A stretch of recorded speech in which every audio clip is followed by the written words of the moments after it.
2024-এর আগে ফের রাজ্যে শাহ নাড্ডা। বঙ্গ সফরে অমিত শাহ, জেপি নাড্ডা।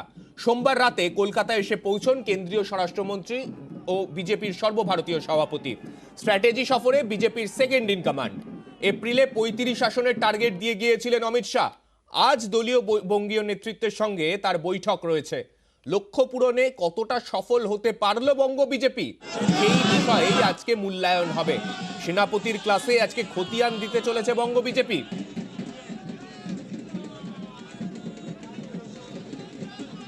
এর আগে এপ্রিলে যখন বঙ্গে এসেছিলেন সেই সময় 35 আসনের টার্গেট দিয়ে গিয়েছিলেন, যার ফলে সাংগঠনিক স্তরে অনেক রদবদল, অনেক পরিবর্তন, অনেক কিছুর পরামর্শ ছিল। সেইগুলোকে মিলিয়ে এতদিন পরে ডিসেম্বর মাসে দাঁড়িয়ে ঠিক কতটা উন্নতি হয়েছে বঙ্গ বিজেপির, সেই বিষয়ে মূল্যায়ন হবে আজ।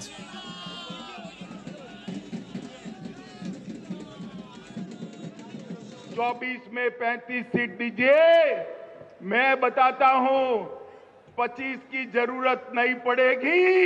25 के पहले ही ममता दीदी की सरकार कड़ड़भूस हो जाएगी।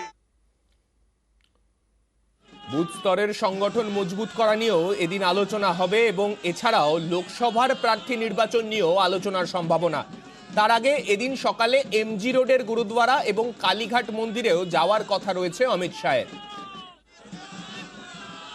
24 লোকসভা নির্বাচনকে কেন্দ্র করেই এটা চলছে এবং শুরু হয়েছে আমাদের 24-এর প্রস্তুতি।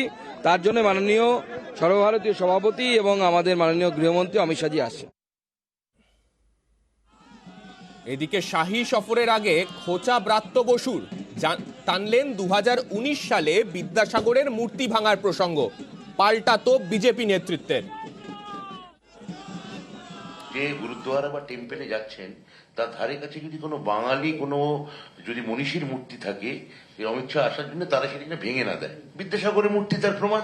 যে যে মন্দির বা গুরুদ্বারায় যাচ্ছেন ধারে কাছে কোনো বাঙালি মূর্তি, মনীষীর মূর্তি থাকে, সেগুলো যেন অক্ষত থাকে।